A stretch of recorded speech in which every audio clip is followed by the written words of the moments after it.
Hey, it's Jose Galison. This is No Way Jose. You can find me on the No Way Jose YouTube channel. You can also find me on all the major podcatchers and Odyssey as well.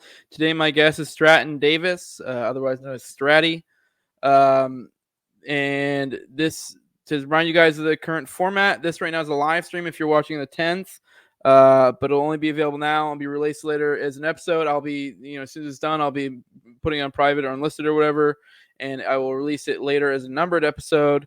So if you want to have access to that, you need to be a patron. If you want to have it in the meantime, and also the patrons get they don't have to super chat if they don't want to. I give them a little code so they get preference. I actually am going to be having some changes to the Patreon. I lowered the lowest tier to a 2 because I want to get more people on there, and I'd like to start probably having the live streams only be for the patrons. I think that might be a thing I do here soon. I just think make things a little bit easier, make my channel a little bit cleaner, so I'm not having people get confused with the release of the live streams and all that stuff. And I'll just be nice to have you guys in on the conversation. And so this is going to be the format that I got right now. The current tiers, $2 is just gets you access to the live streams, and it also will get you access to the episodes in the meantime. The episodes in the meantime, before when I drop them as a live stream and after, I think Odyssey, I believe, because it mirrors, I believe Odyssey will just auto drop it on there anyway. So I don't even know. I'm sure I probably can mess with it and make it so it doesn't do that, but I don't really care. If anything, that's an incentive. That's an additional incentive if you want to go to Odyssey, in the time, before, between live streams and when it goes as a numbered episode, it's up on Odyssey. So that's another incentive for you guys to go to Odyssey, because I would definitely want you guys to start going to Odyssey as well, because I haven't got dinged on this channel yet at all, which blows my mind. But Tower Power has already gotten multiple hits. So, I mean, it won't be too long if it come from me. So it'd be nice to build up that following on Odyssey. But anyways, $2 live stream access gets you the episodes in between when it's live stream and it goes up as a numbered episode. $5 will get you the chat preference to where, you get the code that you can drop in the chat, and then you don't have to super chat if you don't want to. $10 and up. Obviously, every one of these is additional. So you get the previous benefits or whatever. So $10, anyone who does $10, I promise, I will either do an episode with you, an episode with a guest of your choice, or a topic of your choice. Within reason, because I mean, obviously, if it's something I have nothing at all to say on, we'll try to figure something out. But you get to essentially curate an episode, and if that's with you on, so $10 it gets you that. $20 gets you be a sponsor. I'll list you at the beginning of or end at the end of every episode. So for this one, my current sponsors, I'm currently including $10 ones right now too. Until I get more of the sponsor level, I'll include the $10 as well. But I have CD McRae of the Whiskey and Tea podcast. She's one of the sponsors. Jermaine Vincent, who's a big roller in the podcast community. He's always dropping super chats. He's helping out a lot of people. Adam, and also at Big Boghorn is his Twitter handle. And he has the No Time to Explain podcast. Today I'm going to be covering with Stratty. We're going to be talking about an article he did recently. I'm talking about the crumbling empire that is our empire, America. As always, go check out TopLobsta, toplobsta.com. Use Jose at checkout for 10% off. Oh, I don't even think I gave them Patreon. patreon.com/NoWayJose2020. I gave you a whole big speech about the Patreon, but I didn't even say where to go get it. All right, let's go ahead and bring in Stratty. What's up, dude? What's up, Jose? How you doing? Doing all right. You want to go ahead and introduce yourself to the audience? Let them know who you are, what you're about, what things you're doing, shit like that. Yeah, my name's Stratton J. Davis. I've been involved with the Liberty Movement for about 3 years now. Got in because of Ron Paul, of course. Originally from New Mexico, came to Texas because of work, and that's changed my views a whole lot. And actually, I wanted to say something because I know we talked about in the pre-show. You've been my friend on Facebook for a while, so I can tell you've noticed and seen a lot of the changes in my worldview and the things I say and promote now. But yeah, I mean, I've been in this for about 3 years, and I've learned a lot and gotten hooked on a lot real quick. So I have a lot to say. I'm excited to be on here to talk about those things. Yeah, I'm glad to have you on. And definitely 2020 has been a shifting experience for a lot of people. So me as well. I definitely shifted my thinking up a lot, made things a lot more imperative, which we'll kind of be touching on a lot of that today. That definitely is a big key point in your whole article you did. I don't know if you want to quickly give like a quick synopsis of your article for everyone here, and then we'll start breaking it down. Yeah, sure. I figure that's best. So I wrote this article and it was my longest to date because whenever the whole Afghanistan debacle was happening under Biden, I noticed, a lot of shit that we got ourselves into these last 20 years after 9/11 happened was flying back in our face. And I wanted to kind of put all that into perspective because I think most of the people in our camp, libertarians, post libertarians, whatever you want to say, they get a lot of things right, but they don't, in my opinion, see the grand scheme of things. And I wanted to kind of write on those because it's not all just economic issues. It's not all just foreign policy and stuff, even though I get into those things. It has a lot to do with our culture and how we treat our culture and how we act about our culture. And really, in my mind, I've always, I'm not a big Ayn Rand person, but I've always liked the idea of the virtue of selfishness. And so when I was writing this, I was kind of thinking, for our culture and as a country, not speaking our government, but the people that make up this country, we should have a bit of a virtue of selfishness about ourselves and how we act and what kind of things we allow into our society and how we allow our society to conduct itself. And I think you can still be a libertarian and say these things because we see this kind of acting exemplified by people like, Lou Rockwell, Ron Paul. You can name them, but in my opinion, you don't see many voices out there today talking about that specific point of view. So I wanted to kind of write something to spell out how the last 20 years have been and why we are here where we're at now from that point of view. And that's why I got into everything I did get into, which we'll talk about. Cool. Yeah. I did want to start off. You put in the article or towards the beginning, you kind of went into why I forget what the name of the book was, but you kind of broke down how in that book they gave 5 reasons why the Roman Empire collapsed, and you kind of paralleled them with what we're going through today. Yeah, the book by Edward Gibbon. Yeah, and I figured we just go point by point and kind of speak on each one of those for so first you had increase in divorce, which I'm actually going to tie into another point here in a minute. But yeah, I know that definitely has a lot of effect. The increase in divorce. Yeah, I know you've been talking a lot about culture, so I don't know if you want to go on that. Aren't you engaged, or am I thinking of somebody else? Soon to be engaged, I hope. But Oh, okay. no, Maybe I'm thinking of somebody else. girlfriend of a long time, and yeah, I'll be marrying her for sure, though. But yeah, I mean, marriage and just relationships in general, I think aren't being taken as seriously these days. And I've noticed this not just within my age group, but especially in the generation older than me. I guess you'd say the generation that entertained my generation.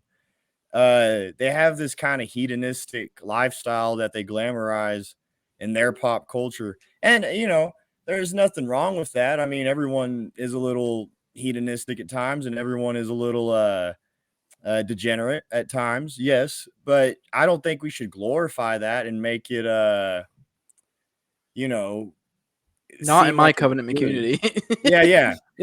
And I think now we see a lot of that and they're trying to pass it off as a positive thing rather than a thing that just kind of happens as you go through life. And a lot of that is affecting actually the relationships we have. We see a lot of women having children without a father around. We see a lot of men, they can't keep a relationship with a woman, and a lot of it has to do with their selfish tendencies that was created because of the culture around them. And by those tendencies, I mean like these men that let's face it, a lot of men have the nasty ass porn addictions and they can't fall in love with the real woman because they watch these stupid ass scenes and they picture that this is what real women are like. And that's kind of sad. It's unfortunate. And we see a lot of that pouring into the culture of yesterday. And it's just going on and on and on. And it's like a big avalanche is going to happen because culture goes downstream. my generation and the generation younger than me, we're going to be worse off than the generation that's ahead of me, that grew up ahead of me, and like I just said, entertained my generation. And that's really scary, especially when you consider where we're at now. So, in my mind, if we stepped back and we decided to reevaluate how we treat relationships in this day and age, and also the respect we have for ourselves when we try to initiate these relationships, um, we'd be a whole lot better off. The healthy individuals come from a background where they have healthy parents. How does healthy parents begin? Well, you have to have a healthy relationship. And in order to have a healthy relationship, you have to be a healthy person. So the increase in divorce rates doesn't just show that there's a huge effect on the marriages and relationships of today, but it shows a deeper meaning, which is that it affects us as individuals.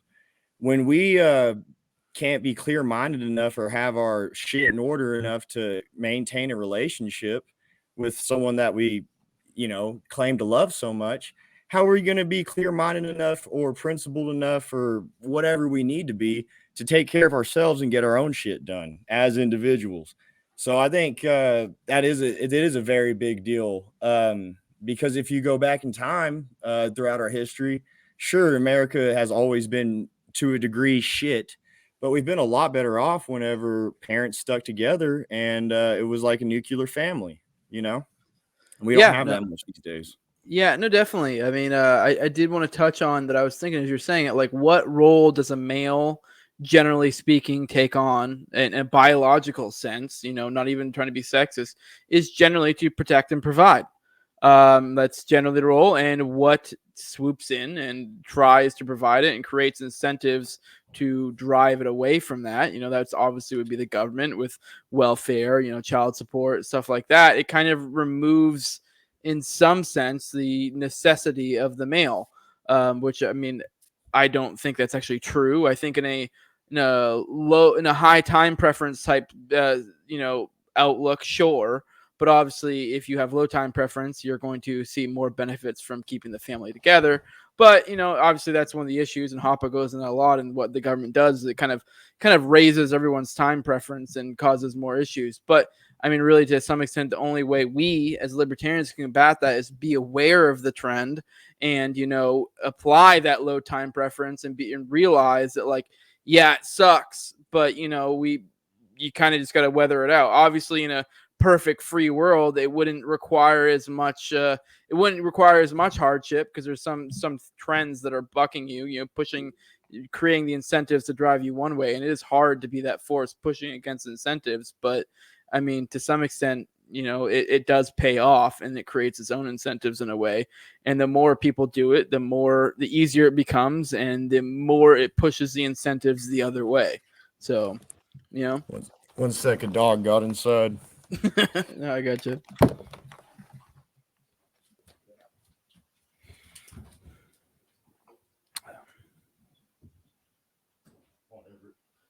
Come on, Everett. Come on. Go.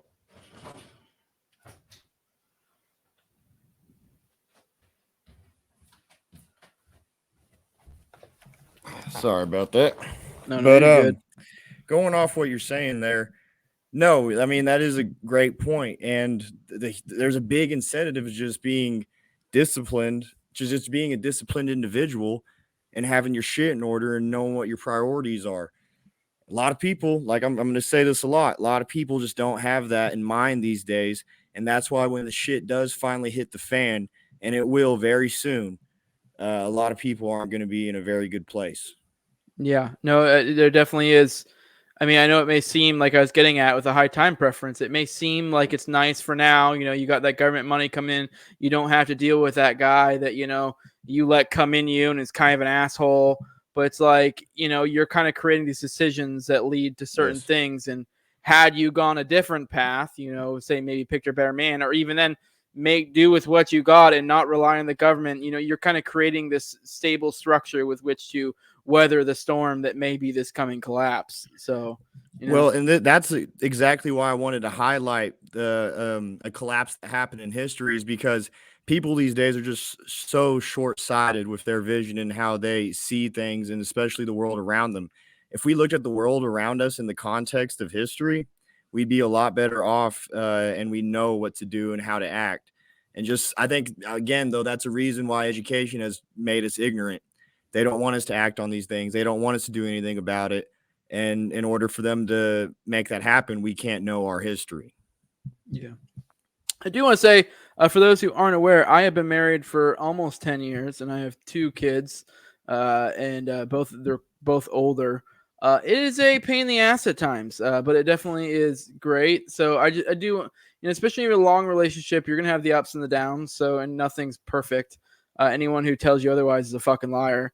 So, I'm just, so for everyone out there, just like, it's a matter of not just dumping things when things get hard, or I mean, to some extent, it's also the Louis C.K. joke where he goes, when I first got married, I go, oh shit, I can never leave. And he goes, and then I had kids, and I go, fuck, I could have left.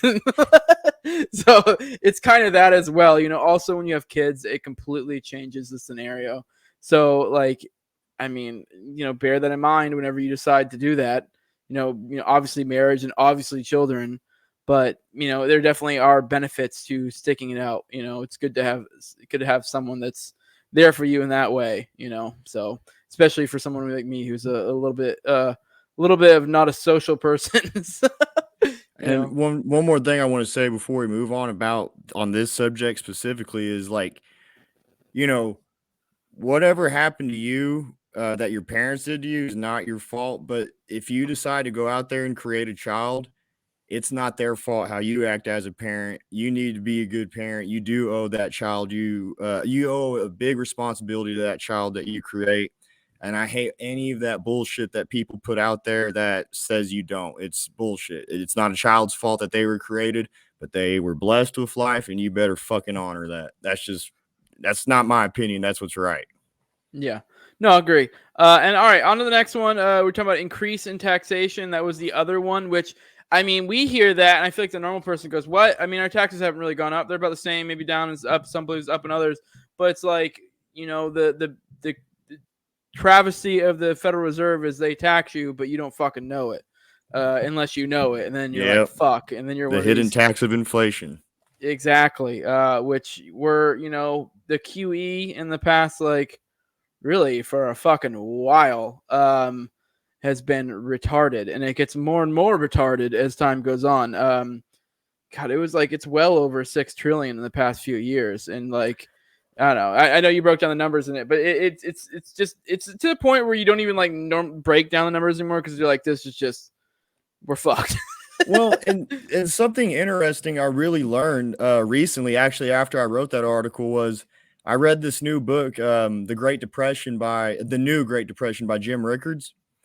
And what's funny is, during that period of quantitative easing and all the other stupid solutions the Fed tried to implement to make things better, is that, there were some real operations the Fed could have taken on to at least lessen the blow and actually make things better, and not put us in the situation that we're in now.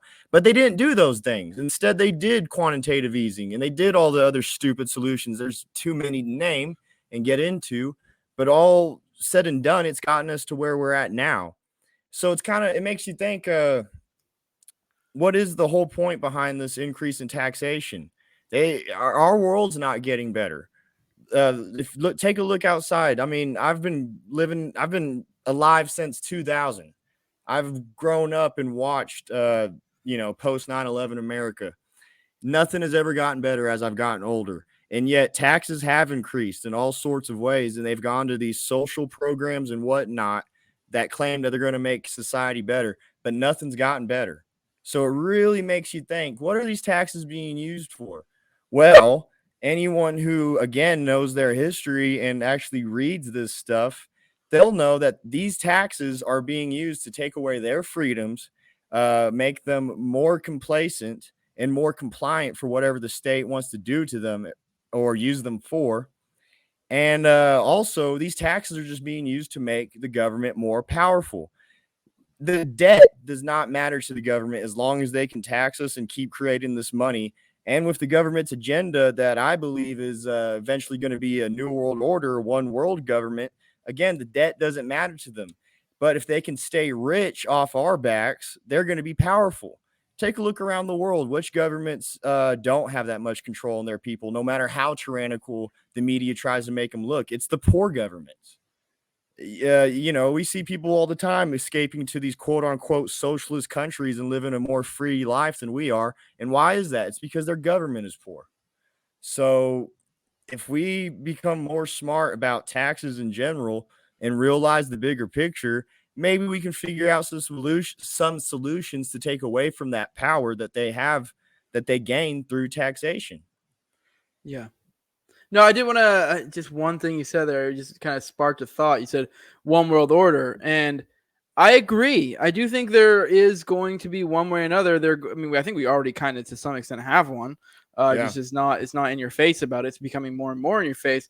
But I think we're going to see that in the future. But like, I also think with that, there's the yin and the yang. I think there also will be the opposite. I think I had another point I wanted to get at, but yeah, I do think as technology gets better, as essentially as we improve, that also gives the powers that be tools with which to use to increase their own power. But on the other end, there also opens avenues for us, more liberty-minded people. But it's kind of this weird thing where we'll kind of have both to some extent. Like, I don't know how we'll see that, whether that's my thought of the future, if I had to guess, would be like we'll see more like super authoritarian city states, and then more areas out to the outskirts and like rural-ish type areas are going to be pretty much left the fuck alone. Well, And that's kind of what I see if I had to gas out my yeah, ass. I mean, I agree, because what you're kind of explaining there to me is the double-edged sword of technology and the Yeah. rise in it. A good thing about it is, like you just said, it's gave rise in decentralized networks, such as the one you could argue that me and you are involved in with all our Liberty friends, and how we've met and we communicate with one another and share all these sources of info and all these ideas. That's a great wealth of knowledge and resources for people that are involved in our circles, and it's given rise to other circles just as well. Now, the bad edge of that sword that will come back and cut us is, a lot of people don't see this either, is technology is making us soulless. I wrote another article about this specific subject whenever big tech was giving its rise back in 2020 around October. And really, yeah, sure, big tech is censoring us and big tech is doing this and that to take away our power on the internet. But instead of us complaining and bitching about that, which isn't going to do anything in the long run, they control the internet, whether you like it or not. They do. Um, we should be going into our communities and interacting with real life shit more and more, and doing real life things, making friends, building relationships within our communities, making our family relationships stronger, just those kinds of things, going into your local churches, going into, support your local sports teams, things like that, building trust within your communities. That's going to pay off in the long run. The people that know you in real life and interact with you in real life will listen to you. And the ideas that you put in their mind, they will grow and they will spread. And, you get people that deny this all the time, but I've had friends who 4 years ago, or 3 years ago, when I first got into this, I started talking to them about these things, and they went from being big time, liberal Democrat types, to now they're on my side. They may not exactly be a right winger, but hell, they know this COVID is fake and they know all that stuff. And they don't have to read all the books and watch the news to know it. They just have to have a good intuition and common sense, which most people don't have that these days. And technology is killing that. And another thing I want to bring up about that too is technology makes us less smart, because I know a lot of people have talked about this, but it does mess with our brains that we have this instant info at our fingertips. If you just look something up and get the answer, you're not going to retain that. Whereas if you read a book, and you take notes and write about it and all that, you'll know about it. You can talk about it and you'll understand that subject, and you can go and educate others on that subject, even if you're not a genius about it. And that is, we're losing that these days. And that's why the idiots are taking over. Yeah, funny thing is, both those things you brought up, I would totally apply the same exact concept I brought up to like libertarianism and authoritarianism in regards to like, the future or, technology and how it enables, like, it allows pathways for freedom and for authoritarianism. I would apply the same thing for both of those, like intelligence and then like, obviously social interactions. Cause I do think, obviously, the technology can obviously create a situation in which it makes you less involved in people in the real world and makes your life worse. But on the other hand, it also can be a tool to allow you to meet up with like-minded people and meet up in real life and stuff like that. Like I've been to a few Liberty events, which I never would have done if it hadn't been for stuff like this. And then like on the intelligence thing, yeah, it totally can make people dumber. You look like shit like TikTok, all this fucking retarded shit like this, but what I use technology mostly for is like audiobooks and fucking podcasts and doing stuff like this. So there is obviously opens avenues in a lot of ways. I'm a manual laborer. I literally will have my headphones in listening to audiobooks. Like I just knocked out the first Dune book in like 2 or 3 days, like just recently, just because I just thought it was interesting. And I don't even read that much fiction. But yeah, no, like I pretty much, and if I'm not doing audiobooks, I'm reading. So, I mean, it's all just about how you use it. And that's what I'm kind of getting with a bifurcation, which stuff like this kind of creates this pushing to the poles, like from one end to the other. And I'm actually completely fine with that because it kind of, it kind of creates a clear delineation of teams. And I'm fine with that. Like, so I brought up my example of, more authoritarianism and more freedom existing in the same place. This not the same place physically, but in the same setting. Whether it be like I talked about, like we're gonna see more authoritarianism, like maybe shitty city states with like freedom on the outskirts. I'm fine with that because it's kind of the more of a clear delineation between the two you create, the more of it's like you kind of are going to do it willingly. So in a weird way, it almost becomes this it's, I mean, I guess it's kind of almost like a cult, and where it's like you kind of, in some sense, bought into this idea and you're in it and you kind of had the opportunity to get out. You kind of can. If you don't, that's on you. But yeah. Oh, I did want to bring up too earlier. I was mentioning the New World Order. New World Order, I wanted to mention, I remember the point I wanted to make. That's been the entire story of American history, or not American history, but of world history for forever, is some person gets power, wants to further his power, and eventually gets to a point where he overexerts himself, falls apart, and then that repeats. It's just cyclical. That's all it is. It's the story of human history, and it's weirdly becoming, as time goes on, it seems to be, the story I'm seeing is they get better every time, but on the inverse, the Liberty people get better every time as well, if that makes sense, in a weird way. So I see in a sense both existing. I guess it's over millennia we're seeing a pushing to the poles, like we're of authoritarianism and libertarianism, or whatever thing you're saying we're getting at. So no, yeah. You're exactly right. And actually, one book I'd recommend that people can read to see about how the New World Order has been around throughout American history, and how exactly Jose is correct in what he's saying, is The Unseen Hand by A. Ralph Epperson. Not everything in there I would say I agree with. He has one chapter on the Civil War that I think is pretty stupid, but for the most part, I think he gets things right, and he uses a lot of sources to back up what he's saying. But no, the New World Order exists, whether you like it or not, and people will think you're crazy for going out there and saying it, but look at the Council on Foreign Relations, look at the Trilateral Commission, look at the Bilderbergers, look at the Carlyle Group, look at Skull and Bones, look at all these organizations. Why do they exist? Why is it that they can be so secret, and then if we question them, we're treated like the idiots? That's weird. Why do they control the narratives? Why do they get their own publications? Why do they have people in every single corner of the government? Why do they have people inside every single presidential administration? I mean, I can keep going on and on with these questions, but I was listening to Spooner's the audiobook of No Treason with Spooner again recently. I've read it multiple times and I've listened to the audiobook a few times, but I just listened to it again the other day. And at the very end, the God, who are the fucking oil barons at that time? I forget. Not the Rockefellers, the fucking I'll think of it later. But he was bitching about the international money lenders at that point in time. Yep. Like this is, and he even was saying at that time, like these are the hands behind governments. Like these government actors, all they're doing is what they need to do to maintain that money coming in. Yep. And these actors, these international lenders, like he kind of goes into how they're the biggest pieces of shit of all because they know what they're doing. They know what's up. They didn't get hoodwinked into this. They're doing it because they have the most financially to gain from it because they know when they lend to a fucking government, they're going to be able to get higher interest rates and they're more likely, they're more able to hold their feet to the fire and they're probably got, political, hookups all over the world. So it's like these people wouldn't want to fuck them over anyways. That's how you end up in a ditch.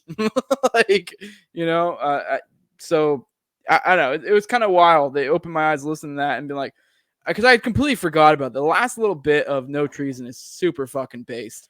And like he goes into all that and he's like basically like these are the issue, these people. And he even said some shit like they should be strung up or some shit more than any other government official. Well, no, he's exactly right on that. And one of the bigger issues that comes from all of this, the international money lending and everything like that, is it doesn't just happen in America. It happens all over the world. The Rothschilds, the Rockefellers, Rothschilds, that's what I meant. All those families and these groups, the Council on Foreign Relations, and especially the UN, they all answer to the UN. They have connections wide and deep in every single big name government you see, especially in the UN.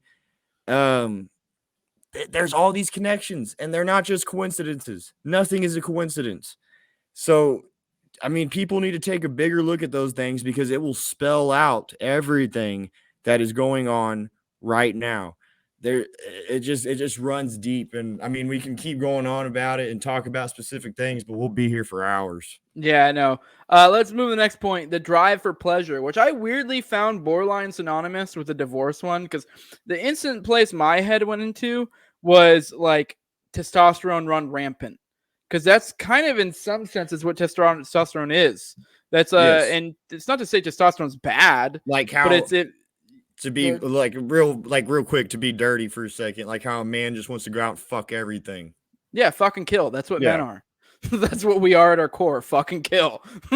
And I think, in order to keep and you're right, that is right. And I've explained that to lots of people, and it shouldn't be such a controversial idea.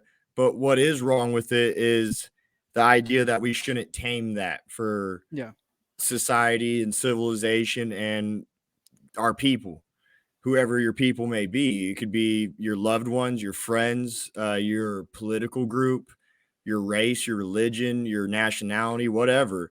But you owe something to what you love. And and in my opinion, you have to tame yourself.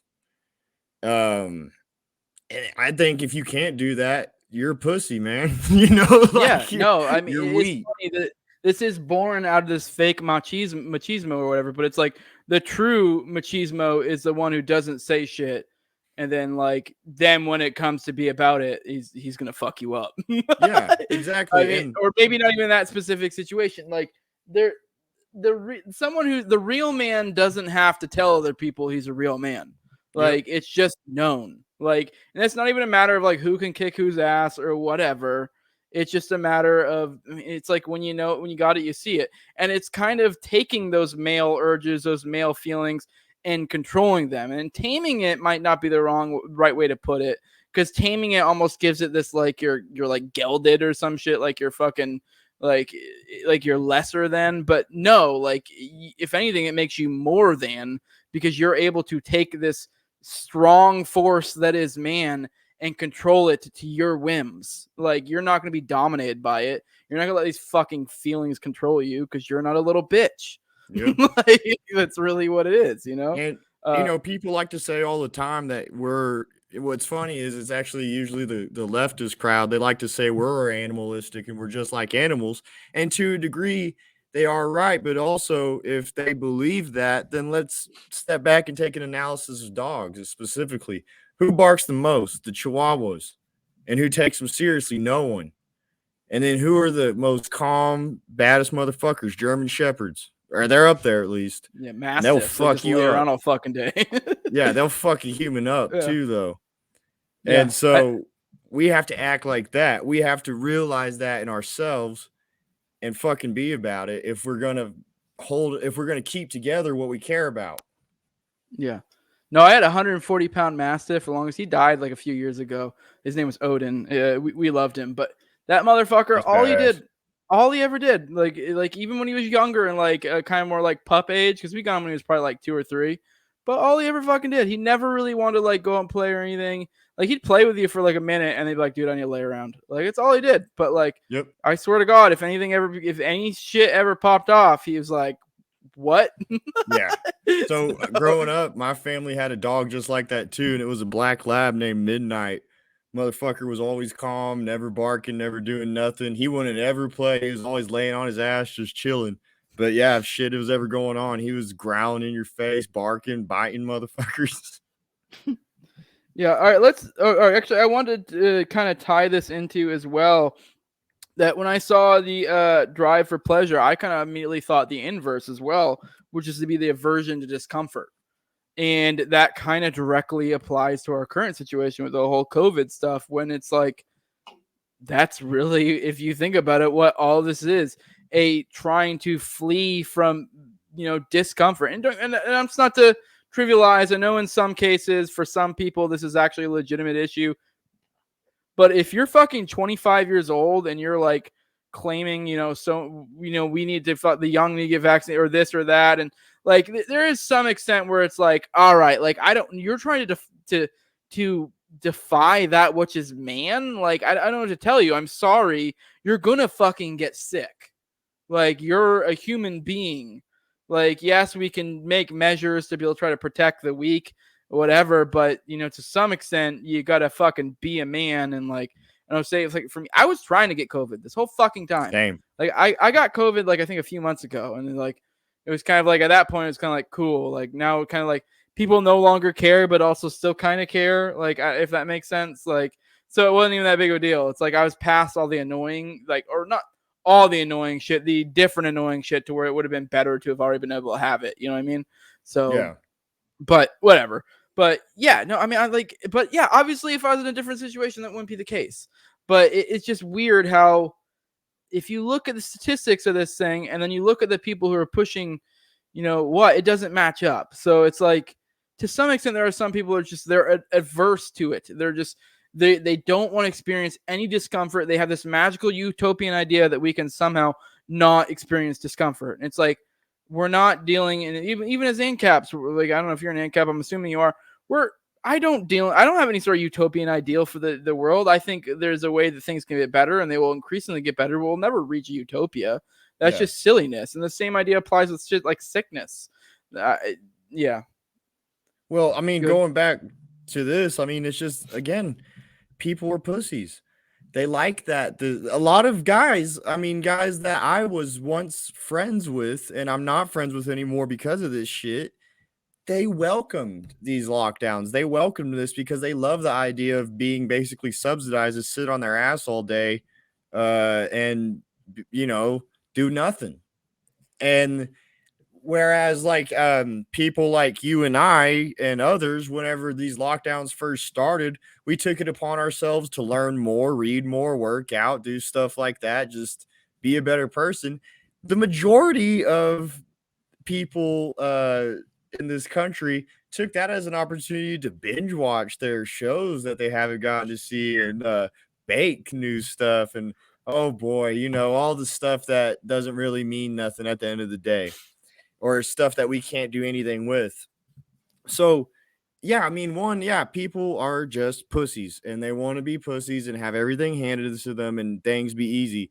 The other side of that is some people are just plain evil. There are people that love the fact that you and I were at one point forced into our houses, and they love that we're being threatened with the vaccine mandates and all that. And it's really sick, is what it is. And again, that has a lot to do with our culture. Politics has polarized America so much that we treat red and blue like Bloods and Crips, rather than, hey, man, I have my set of opinions and you have your set of opinions. Let's agree to disagree and realize the freedoms we can all enjoy. Well, at one point, America was about that, and that was great. We're way past that point. Yeah. Your next point was losing faith. And I mean, it's well known I'm an atheist. I don't believe in any of that. I have my reasons. I don't have any hate against it. I mean, I'm not going to go into that deeply, but I actually entirely agree. I mean, I'm of the opinion, ideally, I think, in my personal opinion, is that like religion is illogical, but I also see the benefits of it. And like, how do I put it? I get how people, lose faith and go one way or the other. So if it's like, I don't think people can naturally. I mean, not people, but at this current point in time, the populace at large being the fucking retards they are, I don't think they're able to. Like, essentially, what religion is in my head is a kind of guidebook on like things roughly to do or not to do, and like it kind of gives you a quick and fast, sort of an easy to digest kind of, because I mean, most people don't even really understand their scripture or religion or whatever that well, way of how to live your life. And most people aren't like us. Most people, I know you're obviously religious, I would assume, judging by the article, but even if you weren't, I mean, we could have the same conclusion, or just even, I guess, like, even that aside, me and you read a bunch, look into philosophy, stuff like that. I have come to what I believe to be a fairly rational understanding of like a worldview, or I mean, obviously, and whenever I have something that's inconsistent, it bugs me and I try to fix it. Whereas most people don't have that. So because they don't give a shit. They just, and I get it. So it's easier just to have this thing that's like, hey, here's this thing that provides you community. You come together maybe once a week, maybe less, depending on how good you are in doing it. And here's our rough rules to live by. Like, okay, Yeah. like, what I mean? Like, for me as an atheist, like, I get not everyone's going to be devouring all the books that I do, trying to figure out how do I make my view of there not being a god, or possibly most likely not being a god, comport to reality, and how do my morals like, how do I apply that morally. Most people don't think like that. Like, so when they go, I don't think there's a god, then they don't really think deeply about it, and they go one way or the other, and they just go with the wind, and they fall in with some of the shitty, like, I don't know, the atheist community is awful. Like, it just really is. They're the most annoying. I mean, I'm glad you're a cool atheist, because I hate most atheists. They're probably my least favorite group of people. I'll say this. I think you make a great point. And I think there's nothing wrong with your view. I actually, at one point, probably would have shared your view, that, these religious texts are just good guidelines to follow and such. But then, By the way, I'm meaning, like, practically speaking, how it works for most people, because most people don't deeply. I get. I'm not trying to get into religion versus atheist argument, but I get some people deeply look into this stuff and deeply, weigh the philosophy and blah blah blah blah. Like, but most people, it's a quick and fast guidebook of. But go on. Yeah, I think you get what I'm getting at. I just want to make sure. Yeah, I know. Well, I know what you're getting at, but like, one thing I was gonna say is I think one reason why a lot of people think the belief in religion, any religion, is illogical and such, um, rather than it being for intelligent reasons or whatever. I think most of it happens to just do with religious people, specifically Christians, are bullied these days for almost absolutely no reason at all. Like, I get it. Like, people can have their disagreements with the Christian religion, and there have been some Christians that have made mistakes in history. You can say the same about any other religion, but if I go out there and I say it, oh boy, I get roasted at the stake. But then if I wanted to go out and say the same things about Christians, oh, then that's fine. So I think a lot of the attacks and the hatred and all that, and whether it be from the most mild attacks to the most heinous attacks, they are all birthed these days, in my opinion, from a viewpoint that is just pure hatred and bullying of Christians. And I think we see that running rampant, especially in today's culture. I mean, look, the Travis Scott thing that happened. I don't think Travis Scott is a Satanist. I don't think he has any intention or care to push that kind of message. But the people that control him definitely do. And there's a reason why. It's because they want to demoralize us. They want to make us, they want to keep us as individuals, but they want to collectivize us in the sense that we're soulless and have nothing that we want to live and fight for on our own. And that's what the absence of religion does to society. And it's, right now, Christians are being bullied. I already have, in these last 20 years, we've been seeing it happen with Muslims. I have my disagreements with the Islamic faith, but those are the people of the Eastern world. That's half our world. And there's some things about the Eastern world I like and enjoy, and I think they are doing things good on their own, and they should be allowed to do that. Why are we demoralizing them for it and bullying them for it? And that, again, we'll get into that really primarily with foreign policy, but sticking to religion, there's a deep reason why religion is being attacked and why atheism and agnostic beliefs are being encouraged. And it's because they want people to be more and more soulless. And I'm not saying, that because you're an atheist, you're soulless. Obviously, you're not. You understand the value behind I don't families. think I have a soul, so. Oh, yeah. I think you do. And, but you understand like the value behind family and culture and everything like that. So you're just a smart individual. Yeah. I think religion gives us a bedrock for society where even the dumbest of people can walk into a church and, read the Lord's word, hear it or whatever, and come out of it with a sense of duty to their civilization, the people around them. And that sense of duty doesn't have to be imposed on them by some law, but rather, I guess, supernatural feeling of just, his greatness. And that's just being laughed at these days, and it's disgusting. And it's going to have a lot of consequences. There's a lot to say with because a lot of its community is a big part of it with the church, and it really is hard. And I know, I mean, that's not the only good thing about religion. I kind of already went into how, it's kind of a pre-packaged ideology, essentially, an easy to digest ideology, at least to get the basics of it. But I lost my whole fucking point. It was just move on to foreign policy. I had a point. I completely blanked out. I drank too much. You're good, man. If it comes back to you, just say it. I'm enjoying this.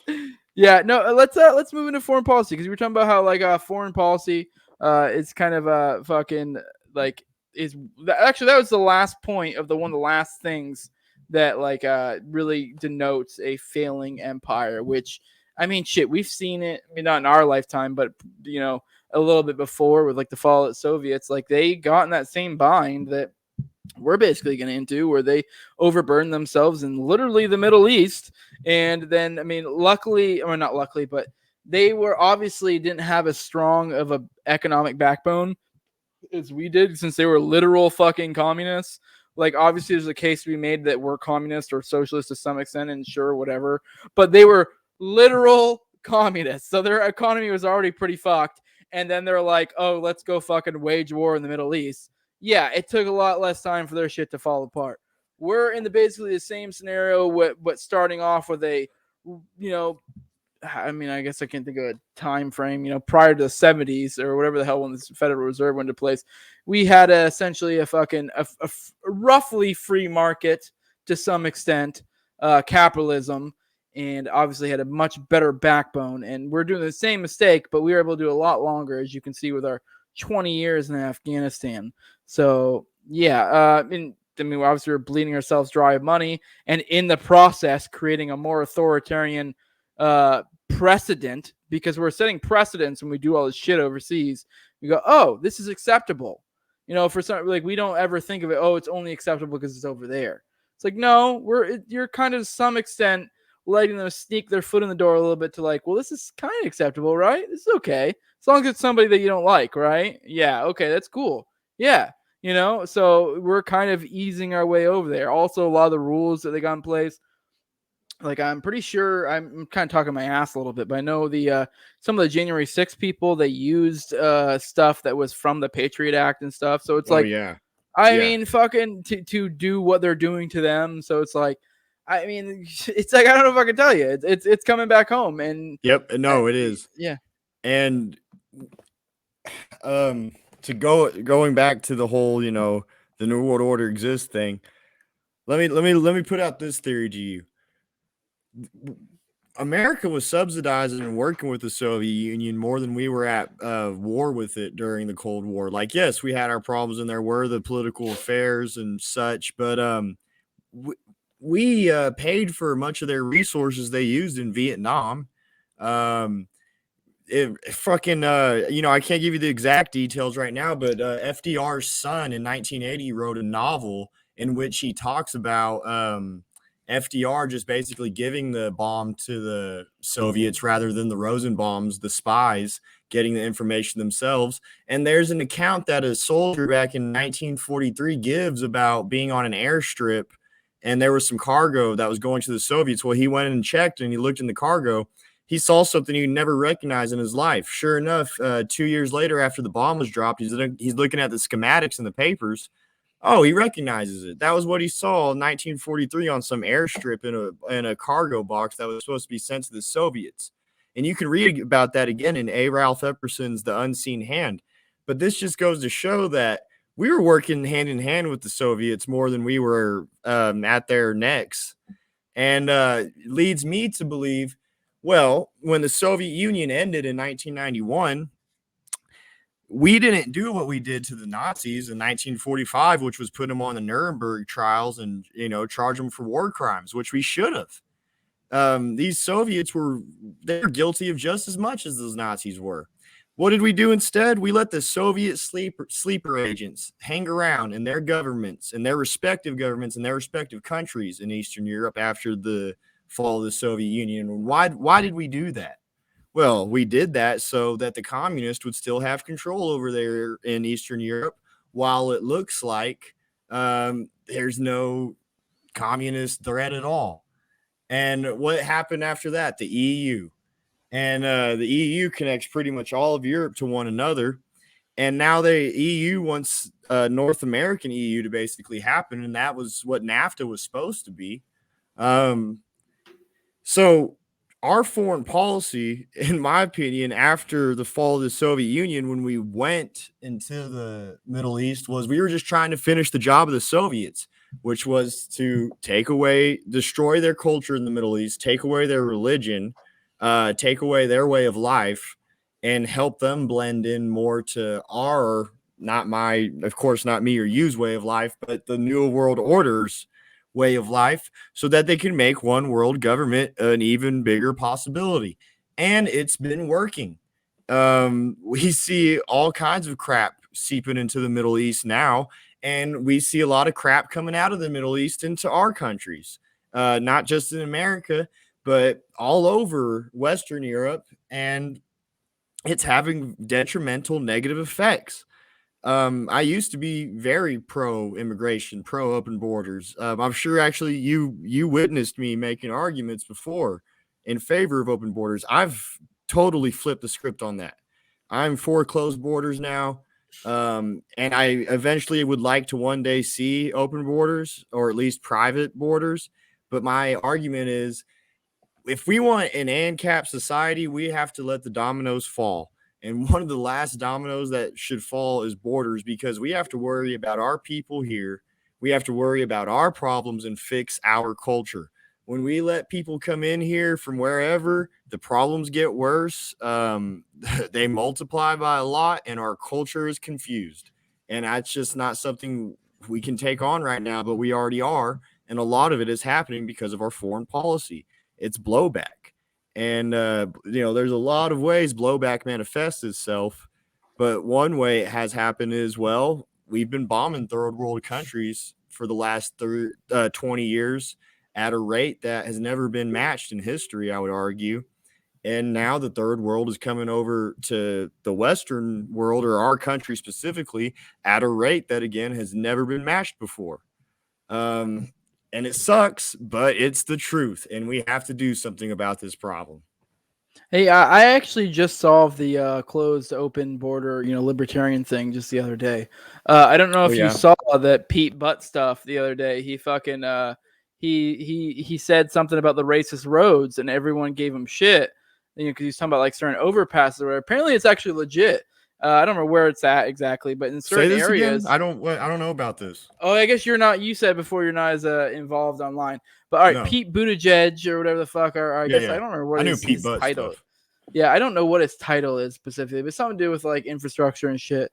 And he was talking about how like we need to have equity more in mind or racial whatever the fuck, communist gobbledygook, but involved in our infrastructure. And he kind of brought up everyone made fun of him for saying he had racist roads, and he was talking about like overpasses that were too low, and he didn't really explain it well. Apparently, that's actually legit. Like in certain areas, they designed the cities in earlier times. I don't remember specifically where he was talking about with this one, but they designed the overpasses in certain areas to be so low that buses can't pass through. Which who uses buses? The poor. Yeah. And so I completely point out like we just solved the open border issue, open closed border issue. Hoppa would be so proud. Just make the overpasses low enough that the poors can't get in. That is a really smart workaround of the idea. Problem is, we all have to start making a whole lot more money. I don't know if we're smart enough to do that. Hey, we're on the poor side. I don't know what to tell you. Exactly. We're the ones using the buses right now, buddy. And they're the short ones. Yeah, well, the short ones can get through, so I think I'm all right. Then we're fine. We're stupid enough to make things happen. Yeah. We're the idiots taking over. All right, the next part of your article goes into like what to do, and I agreed pretty heavily with most of this.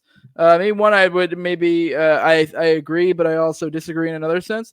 All right, let's go. The first one you brought, basically, I summed this up as voting with your dollar. It's like supporting each other, the counter economy, crypto, gold, like that type of stuff. And I know a lot of people have been spurning that shit and being like, oh, we need to do some like borderline unlibertarian shit. And it's like, why? Like, you don't just uplift those that are doing what you want to do and don't do the ones that don't. I know it sounds stupidly simple and it's not always that easy. And this is kind of, I really think even if you don't want to be a fucking agorist, everyone should read Konkin's books. Yeah. It's only like 2 books. You could read them in like both of them in like a weekend.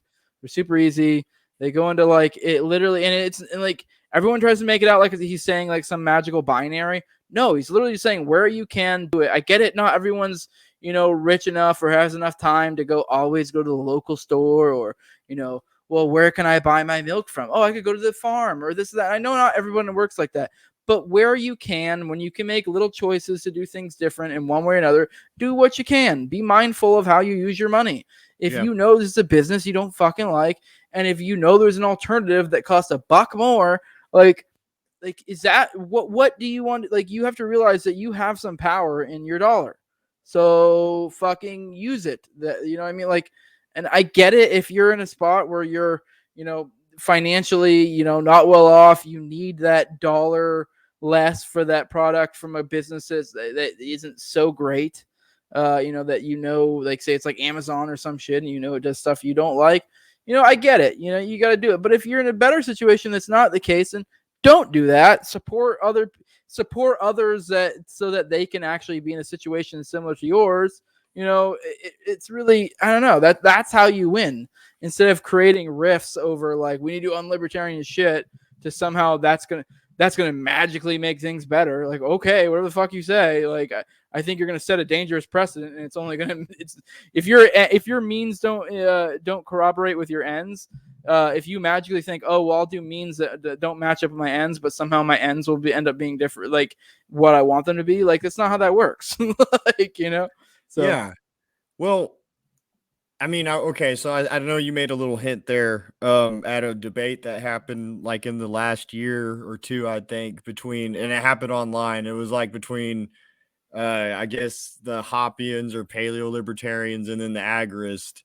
And I wasn't even saying something specifically. It's been a conversation. I know you're not as online, but it's a conversation that's been in multiple places. Where okay, and I actually like that.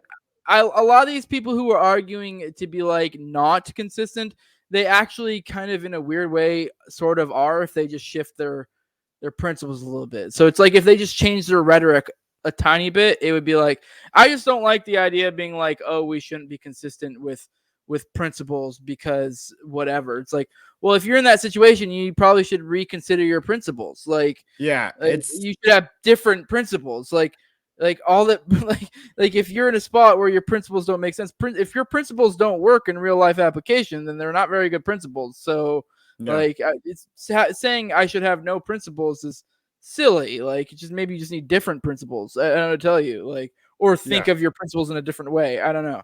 So Well, yeah, going to like the agorist thing specifically, I think agorism is a great idea, and I actually like what Konkin has to say. I think the problem is, and it's the same problem with Hoppe. I think Hoppe is great, and I love almost all the ideas he has to say. Is a lot of the followers of both men are idiots, and they have not read them enough to really talk about what each other's beliefs would be. Because what's ironic is like and I love these people, but a lot of people on my side, like I consider myself a paleo libertarian, would cuss most agorists, and I don't really understand why.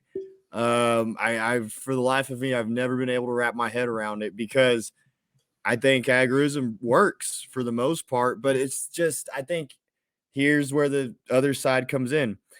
The agorists want to try and claim that they can take agorism to the highest degrees, and that you have to be doing it here, there, and there, and there. And I get it. Being principled is great, but you even said it like, you can't always stick to your principles. Now, what do? Do you get new principles or what? No, I don't think so. I think you have to do just what's best for you in that situation. I don't think there's anything wrong with that, because if we're going, because like, I mean, I don't know if you did, I didn't, but I know plenty of people that hold the beliefs that me and you hold and still took the government stimulus. And I would yeah. think that is pretty, Well, you actually kind of just this is a point I was going to bring up a little bit later. I consider myself an egoist, so none of this breaks my principles.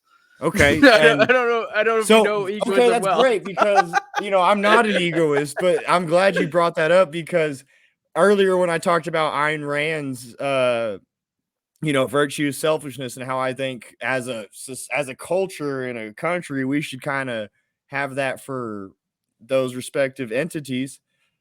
Going to egoism, if looking at our culture relative to the rest of the world and everything like that, and our people, we should have ego, in my opinion, as I understand it, egoist kind of ethics.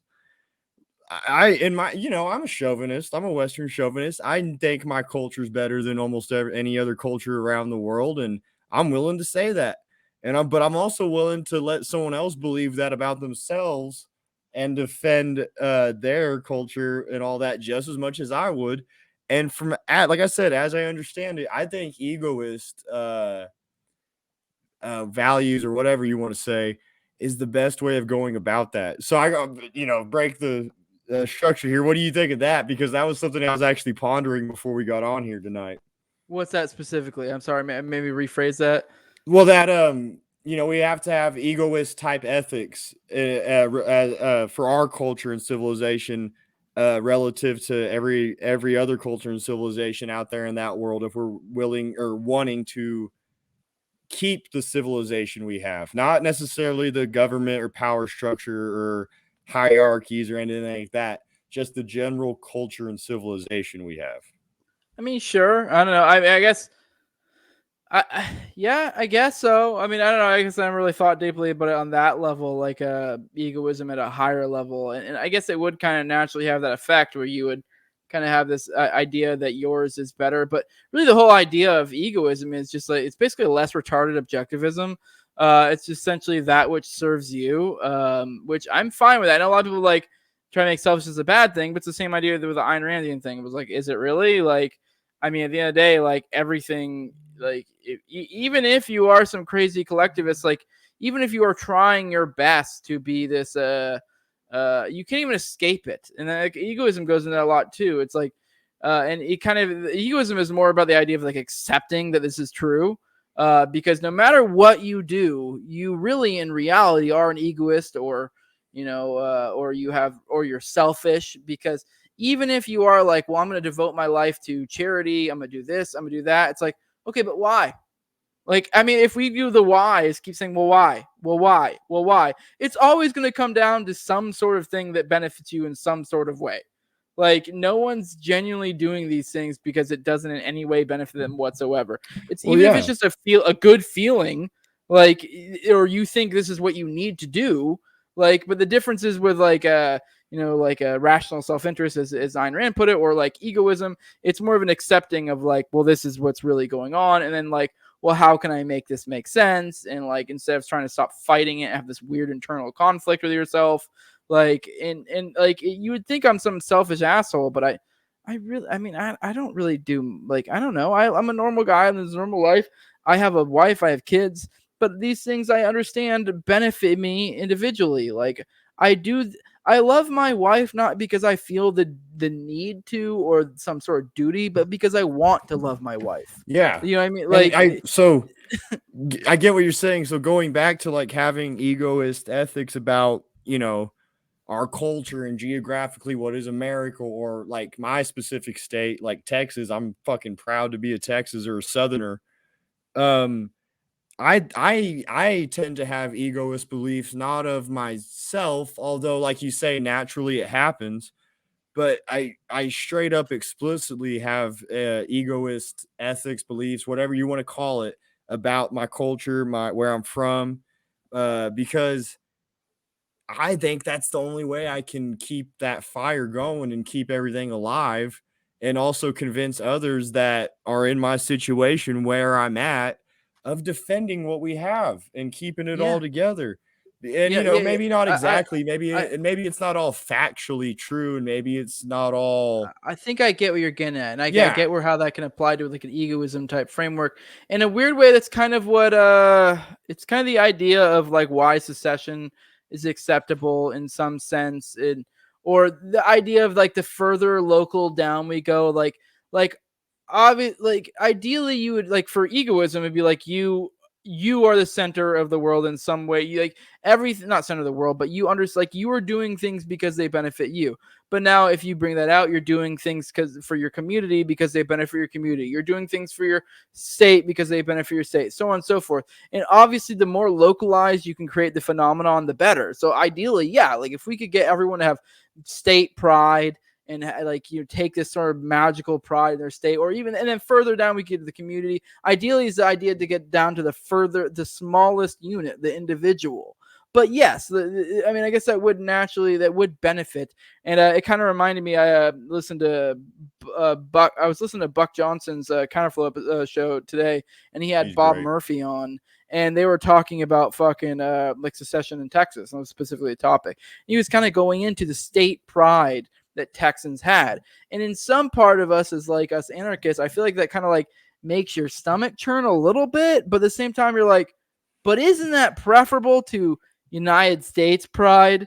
Like they're kind of in some weird way moving the right way. The fact that all these people are so fucking proud to be Texans, Yep. and that now they are in a weird way probably the best bet for I guess I don't want to put it that way, but not necessarily the saving grace, but they are one of the best bets to create the template for what could be a positive move in this collapse. Because like Florida and Texas probably the most likely to secede, Texas probably being the most likely, and once that happens, the dominoes start falling, and I think that's probably a good thing, honestly. So, but that is in a weird way born out of their fucking state pride. Their weird way, kind of their statism in a certain kind of way, but it's a different kind. It's a more localized statism, which I guess in a weird way, if you want to, just like with the monarchy idea with Hoppe, if every man's a king, that's anarchy. It's the same idea. If you bring your statism down to the most individual level, if you're a state, then okay, whatever. I mean, that's kind of what egoism is. So, yeah.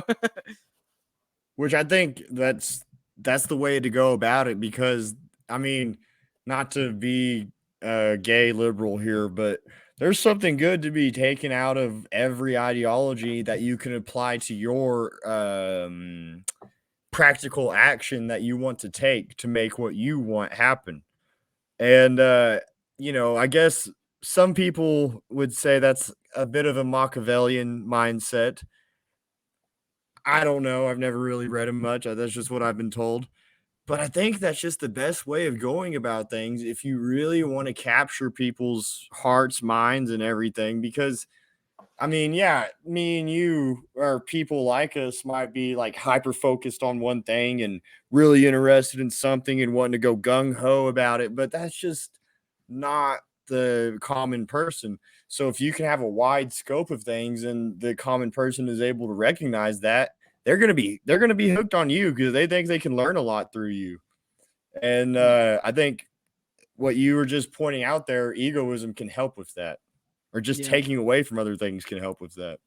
Which I mean, that kind of touches the next point of like what to do, and you kind of put in the article. You were kind of, in a weird way, I guess you weren't necessarily shitting on individualism, but I put in my notes individual centrism is what I put, where this idea of like we should be individual but moderately individual, whereas we just talk about egoism, which egoism is like radically individual is the concept, but then in a weird way when you apply that concept, it kind of doesn't. You're really doing what's like for me having a normal life with and upholding the NAP and stuff like that in my head actually is what's to my benefit. So it, in a weird way, kind of works out.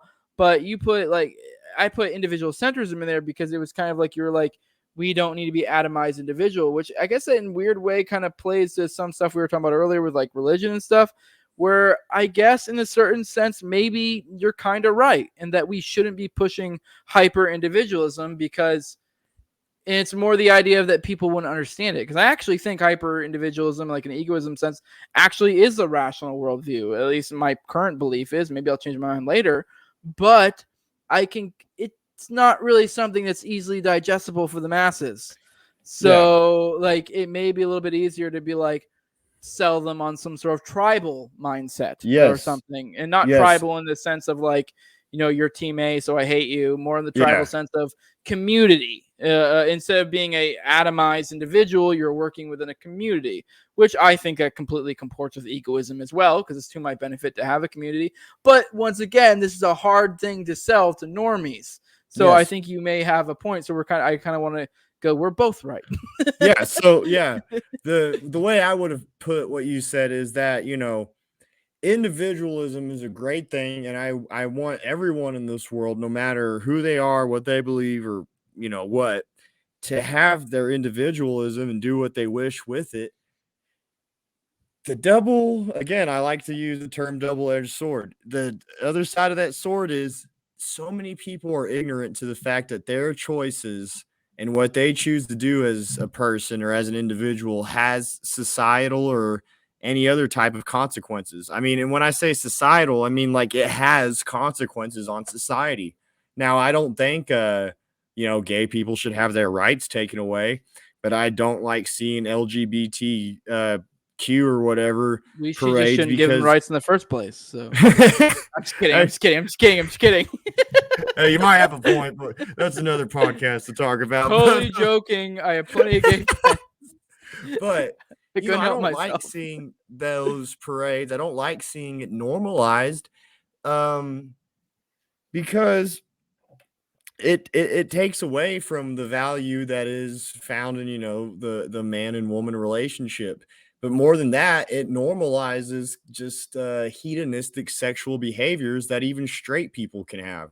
I mean, look, straight people may make out in public, but as a kid I never saw two straight people like going at it in parades or anything. But then I'm 13, 14 years old and I'm watching the news and I see gay pride parades and I see like three dudes butt fucking each other dressed up as dogs going on a float in the middle of San Francisco. And that's disturbing. That has an effect on you. That fucked me up for years. Like it was weird. Like I didn't know what to make of that. And so that kind of just goes throughout with not just LGBTQ or whatever, but everything. Whenever things are taken less seriously, society acts less seriously, and that creates serious problems. Yeah, you just kind of naturally did my segue for me into the next point where I put the note of spurn degeneracy, which is kind of the last point of like what to do. Yeah. And I actually 100% agree. I mean, I think the issue with something like degeneracy is it does become very subjective. And so you do need to be reasonable within that because my definition of degeneracy and your definition of degeneracy might be different. And, Yeah. I'm not saying I am. Like, I actually maybe might characterize a little bit different. Like, I have no problem with the normalization of homosexual relationships, but I might put it more as I have an issue with a hyper normalization to Yeah. where And it's because I have no problem with being like, oh yeah, that's Bob and Tim. oh yeah. They're my gay neighbors. They're Yeah. fucking cool. Like, But I don't want to see but Bob and Tim making out. yeah, And I don't want to yeah. see, Well, I Bob don't and even care if Tim. they kiss, but at the same time, I also don't want to see a straight couple making out. Yeah. Yo, Like, exactly. yeah, because it's Exactly. like that's socially fucking weird. Like, Yeah. no one does that. Like, I'm not like I get it. Like PDA, there are these like social norms as public displays of affection, and like, yeah, I mean, I don't know. It's like where do you draw the line? Where's the social norms? But it's like this is what I'm saying with the hyper normalization. Like, if I saw at the fucking at Walmart a fucking a young couple fucking just swapping tongues, like I'd be like, what the fuck? Like Well, that's just yeah. I weird. mean, it's Whereas, like, okay. but like you're in some senses, it almost comes off like if you don't want to see that, if you applied that same logic and it was two dudes, there'd be this like social stigma of like, well, why the fuck is this an issue? And it's Yeah. like, and I Yeah. wouldn't even care. I wouldn't even care if they were a gay couple holding hands or they had a hand around the waist, even a peck on the lips, just normal displays, public displays of affection. I don't get uncomfortable by shit that. I don't even really get comfortable like gay dudes making out. It's more just like, dude, that's kind of weird. Like, what are you doing? Yeah. Not even So, weird that you're gay, just weird that like like, what? an example I'll use because most people would say, what I just said was homophobic. It's not. And let me give you an example of why it's not. Sure, I don't want to see a dude wearing a dress. I don't want to see a dude wearing makeup and painting his nails and everything like that. But I don't want to see a woman wearing a short skirt with her ass hanging out, or like a see-through fucking shirt walking through Walmart either, because that has just as the same effects. A little boy will see a man doing that, dressing like that, and think, "Oh, I can do that," and then they'll start, mimicking that dude, and they'll emasculate themselves naturally just by their actions. And then a young woman, or we'll stick to a young woman first. A young woman might see a lady dressing like that, and then she'll think, "Oh, I should do that," and then she'll start dressing more slutty and acting more slutty, and that will have very negative consequences for her.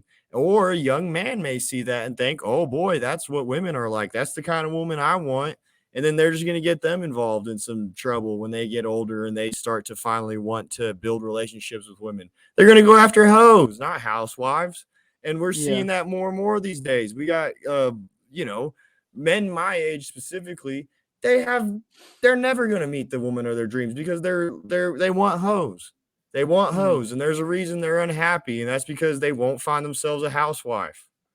yeah. Which I mean, maybe this might be backstepping a little bit. I personally have no problem with. I mean, when I was single. Let me tell you what. I mean, that was a short period of time because I've been married for a long time. But No, when I yeah, wasn't fucking around, I wasn't fucking around. Like, and I also was dealing with. I could tell this is a different type of woman, and there is something to that. Like, if you're a woman out there, and if you're putting out on the first date, or even maybe even like the second or something, it's like you're kind of setting the tone. Like, yep, so any guy worth his merit is probably going to be like, yeah, this is most likely. And I know, I mean, this is going to be like, if I ever become like big, this will be one of the episodes they go back and be like, look at yeah, him. Like, I don't give a shit. Like, I'm sorry. Like, I didn't even try to sleep with my wife on the first date because of the fact that I really, really, really liked her. And I was like, that's going to throw things off. And she told me the same exact thing. And I'm completely fucking an atheist. It's not even from a religious perspective. It's just a matter of like, you're setting a tone for a relationship. It's just like, I don't know. And this is even, like I said, once again, completely coming from a secular worldview. I do think there is merit to all these things that, like, say with promiscuity. I like, even when I was religious as a kid, like, I understood how homosexuality is more prevalent for like promiscuity. And I realized, like, okay, well, yeah, that's probably bad. But I never understood from a religious perspective why homosexuality in and of itself was bad. Yeah. I understood promiscuity, yeah, obviously it's bad. Like, the more sexual partners you have, the more likely to have issues, blah, blah, blah. Like, I mean, I'm not even saying you shouldn't ever be promiscuous or whatever, but it's a balancing act, Well, I mean, I know religious people say otherwise, but most people will think, just from what I'm saying on this episode, that I must be like some kind of moral purist or, good two shoes Christian. I'm a Christian and I take my morals seriously and I take my principles seriously, but I have my vices and I have things that I do that'd be considered degenerate. But what I make a point of keeping that private though, and I make a point of keeping that behind closed doors and not putting it out there to where someone younger than me that maybe looks up to me would be influenced by me and then go out and do those things themselves. Again, individuals should be able to do as they want and, do whatever you want. But we need to realize there are societal consequences for doing what you want. And if you're putting it out there, then others are just going to do it. So, like, I have no problem with people being hoes and doing, whatever they want to do sexually. I have a problem with them glorifying it. I have a problem with them putting it out there in the world like it's normal, like it's okay, like everyone should do it, because that's not the truth. That's never the truth of anything. Keep it behind closed doors. Like, yeah, I mean, if more adults did that, we'd have a more adult acting society. yeah, and to kind of like put it into the mind, and I'm not even saying this equates with some of the other things we mentioned, but like say you had a friend who had a heroin addiction. And I'm not even saying like homosexuality is the same as a heroin addiction, but the idea of something that you interpret as a negative thing, something that's not, and even like say like it's homosexuality. So you had a friend who was like, insanely promiscuous in like homosexual. Like he was like, yeah, I had sex with like 3 different people last night, and that's a regular occurrence. You'd be like, you might, instead of being like, oh, cool, dude, you might want to be like, hey, man, like, do you want to talk? Like we shouldn't be incentivizing these damaging behaviors. And I'm not saying like that in specific, because like I even said earlier, I have no problem with that. I actually was getting at how the hyper normalization, where it almost seems like with certain LGBT, whatever the fuck, certain classifications seem to get this extra purview to be able to have this weird thing of things that are like beyond what is even considered normal for what is the generic relationship, because I kind of equated to like PDA. Like you have like the gay parade, like you brought up that earlier. Like we don't have a straight parade. Not that I don't even want one. It's just the whole point of the like, okay, like why? Like I get it in a sense, but in another sense, I do get the issue of like that's not a normal behavior at all. Like there are certain like societal norms that like we don't do that, even with something like PDA. Like it's weird to be the straight couple making out in a fucking public place. It just is. There's a reason why as a kid you try to slink off to some private place, because people are like, what the fuck are you doing? Like that's not normal behavior in public. Like don't do that here. Like go somewhere else. And I don't know, the same idea applies kind of. And I'm not even saying that they're like gay people making out all over the fucking place in Walmart or some shit. I was just using that as an example to provide of that, like this hyper normalization of how it's looked at a little bit differently. And the same, there are norms that apply to, straight people as well. That's why I don't like putting this like homosexual or heterosexual. Like, I mean, it really is if I had a straight friend who was, having an insane amount of sex. I mean, as a dude, whatever, called a double standard, I don't give a shit. It's a little bit different for a dude. But if I had a friend who was a girl who was getting railed out by different dudes every fucking other night, I'd be like, hey, you want to talk? Like, like, I don't think this is working out well for you. Like, I think you're going down a weird, dark road. Like, it's the same idea. Like, say with like heroin or something. Like, I mean, there are certain things that qualify as degenerate behavior, and we may have different subjective opinions on what's degenerate and what's not, but generally damaging behavior that's going to be damaging to their well-being, which will infect the society. Like you shouldn't be, glorifying certain things is what I'm getting at. So I've kind of gone on for a lot for that one, but I'm really trying to make sure no one thinks I'm a homo hater in here. You're good. Yeah. If you ever have to disavow me, I understand. Yeah, I disavow everyone. There's only me. I'm an egoist. So, Yeah, I think we're in a good place. You want to go ahead and drop your plugs, or if you got anything else to add, let me know. Because I think we covered everything. I do want to One touch. thing, Someone put solipsism gang in there. I do think solipsism is like my pet favorite ideology. For those who don't know what solipsism is, it's the idea of that it's like the brain in the vat idea. It's what like theists typically make fun of atheists because we're like we kind of make the claim of like we don't know that there's a god. Like, well, you don't really know anything because you're basing this off your senses, and maybe your senses are just some fucking bullshit. Like maybe there's a brain in the vat, and these are artificial feelings. And it's like once you get to be behind like the presupposition of senses, you get into weird areas, and that's where solipsism comes in. And it's just kind of it's funny because it is in a weird kind of way the most consistent, but it's also the most retarded. So, but go on, my bad. no, I mean you're good, man. Like, there's definitely more things I want to talk about. Like, we didn't get into like deflation or anything, but that's fine. I'm Oh not. shit, yeah. I mean, if Oh, you I want to do go want to touch into it that real real quick because quick, that's topical. I yeah, don't know go how. for it, man. I Go meant to for it. bring it up, but I didn't find a natural place to bring it up, and I think I also forgot about it at some point. You're good, But man. yeah, no, Evergrande in China. I forget whether like their major mortgage company or some shit, which it controls a major portion of their shit. I might be talking wrong. I'm talking my ass a little bit. I just know they're a huge thing, and I'm mostly just taking my homie Clint's word of Liberty Lockdown. About like Evergrande and the importance of the Chinese economy, that how it hinges on that, and they just defaulted today. And like so, and this has been a thing that I know Pete Quinones touched on in his episode when he was on Timcast and stuff, one with Tim Pool, and how the China's is actually really a fucking house of cards. And there is a good chance, I mean, there's multiple ways this can play out, but there's a small chance that this could be the beginning of the end for China. And what that most likely spells out for us in the United States is they're going to start adopting our dollar because their dollar is failing and all that shit. And so with that, we're probably actually there's a good chance we might see a big deflationary pressure on us, which is, once again, we've said double-edged sword.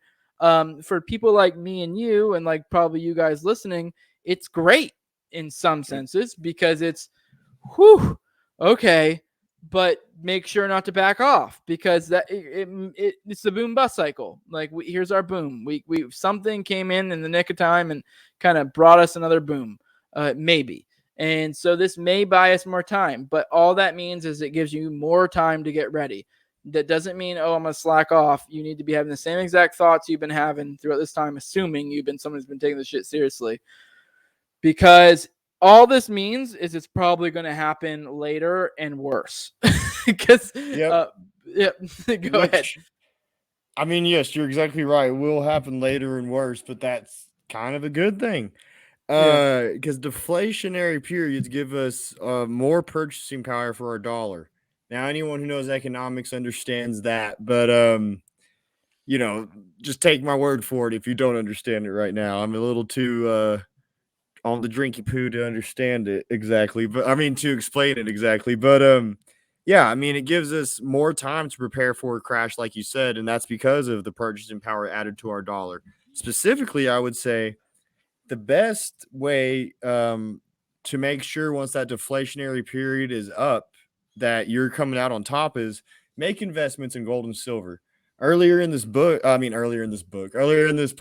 I talked about a book, The New Great Depression by Jim Rickards. Well, in that book, Rickards makes a prediction that gold will be up around $14,500 in, I think, 2024. Now, that's big. Gold, to my knowledge, has never really been that high for a long amount of time, if at all.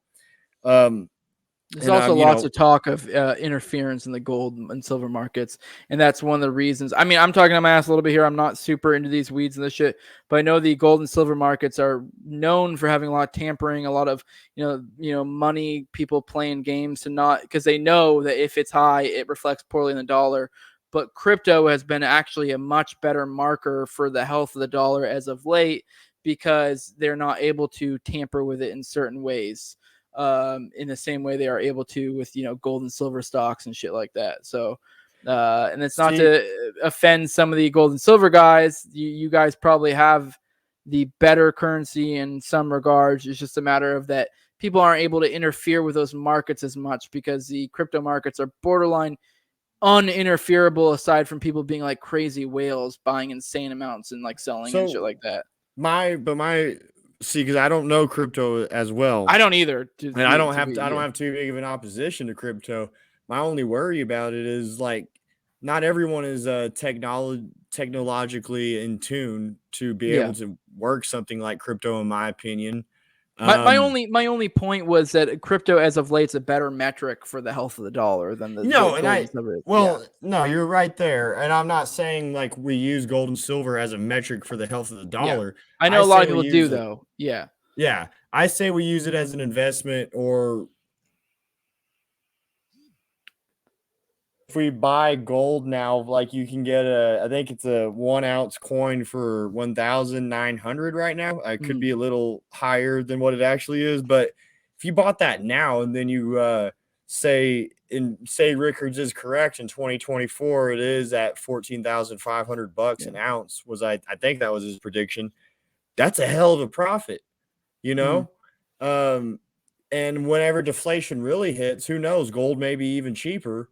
And maybe, you can make an even bigger profit once 2024 comes around. Yeah. But that's why, I don't know crypto that much, but I'd love to talk to someone sometime on a show or whatever and learn more about that, debate about it, whatever.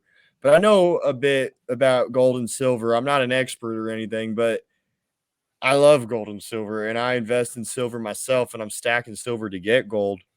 And I think historically gold and silver has fared well, whereas we don't have the history to show us how crypto will fare in the collapse of an empire. Not taking away from crypto. I think it's great, and I encourage people to invest in crypto, but I also encourage you to diversify your investments, and because you never know what could happen. Yeah, my only point was bringing that up earlier was that so far as a metric of the dollar, because I do, which honestly, like the more they tamper the market, the more they would actually create a boom of the value in a collapse because they wouldn't be able to tamper it with it anymore at a certain point. So I definitely think gold and silver and crypto are probably good ways to go.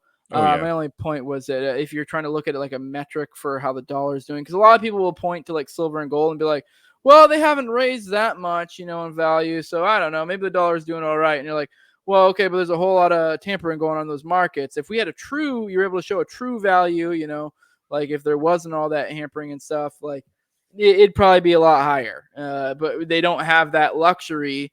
The powers that be don't have that luxury to tamper with crypto because it's so fucking decentralized that they can't really play games with the costs and stuff because those kind of send signals to the market, you know what I mean? So, crypto kind of busts through in that regard. God, what was I going to say? I had another point on the deflationary. Oh, yeah. Just so you guys know, I was talking to Clint today because Clint and Liberty Lockdown. He was mentioning, he brought up that he was like, if this is what it very well may be, the beginning, the end, it could easily, assuming, that they just let it collapse or whatever, and they shift the fiat, that could easily be a 30 years boom. Because it's a huge economy that's changing its ways, and I mean obviously it was just a number he pulled out of his ass, but that got me thinking. I was like, yeah, well that wouldn't really be 30 years because if we had this much of a deflationary pressure, it would just make us spend that much more. I know a lot of people don't realize the Great Depression was preceded by the Roaring 20s. So, and a lot of that was from inflation, and so they were high on their fucking horse. And then the higher the boom, the lower the bust. So my point being is if we have this huge deflationary pressure, it's just going to send signals to the Fed to do what they're doing even more. It also sends signal to the everyday person that like, hey, look, we spent a fuckload of money the past couple of years, but woohoo, we're fine. Look, modern monetary theory, whether subconsciously or, consciously, kind of sends a signal of like, look, it worked. It's fine. We're good. And so a lot of people, unless they really have a strong grip of economics, are going to get lured deeper into the other way, the wrong way of thinking. And like, they're going to get caught even more off guard, and they're going to be even more primed for compliance in the future. Because we kind of had, obviously we were all very surprised with how compliant the American people were during the lockdowns and all this shit, even now with the mandates and stuff like that. imagine now 10 years from now, because the normal boom bust cycle is like 8 to 12 years. There's a boom or there's another bust. But imagine another 10 years. We know after people have gotten the lesson of like, oh, we can do all this crazy shit and it's not that big of a deal. Look, if anything, our economy's stronger. And that's going to be the message. And then we're going to be going into that next boom with that in mind. And whatever crazy tricks they try to pull that fucking time, people are going to be more likely to buy in. So if anything, that should strengthen your resolve. If we do get this sort of double-edged sword blessing of a deflationary pressure from China collapsing, if anything, that should strengthen your resolve more. Yes, you have more time, but it's even more imperative now, if that makes sense. So, I mean, now is a crucial period. I've been telling people for years, like we've been saying throughout this podcast, the New World Order exists. It's been around in our history. But this last year, if the lockdowns and everything is one of their really first big worldwide steps towards manifesting it and making it actually happen. So people, we need to pay attention and we need to do something about the threat that's out there. I can tell you're getting tired, so we can go ahead and wrap up. Do you want me to do my plugs first? Yeah, go ahead and do your plugs, man. All right. Well, first I want to say, dude, thank you for having me on. Anyone else who wants me to come on their show, I would love to come on. You can hit me up at Stratty D on Twitter, at societal_scope on Instagram, and then Stratton James Davis on Facebook. You can read all my articles online. Most of them are published with the Mises Caucus. There's some published on Attack the System, websites like that. But other than that, I don't have any other plugs. I hope to come back onto your show, Jose. I had a lot of fun tonight talking to you. Yeah, no, it's fun. I'm sure we'll have you on again at some point. Yeah, as always, I'm the No Way Jose Show. I'm on the No Way Jose YouTube channel. I'm all the major audio podcatchers as well. I'm on Odyssey. Please go follow me on Odyssey. I'm on Twitter at Gally San Jose. Like I said earlier, I like money, so give me some at patreon.com, just No Way Jose 2020. I went over a lot of the perks earlier. I'm going to try to change shit up. I want to get to the point where these live streams are only for patrons, but the lowest is $2, so that's nothing. So you guys want to do patreon.com, No Way Jose 2020, go on there. You do the lowest one, you'll get that. Like, share, subscribe, comment, all that good stuff. And with that, we're out. You can stick around. We can shoot the shit for a minute after, but I'm going to go ahead and end the broadcast now. Thanks, everyone, for coming. Sweet.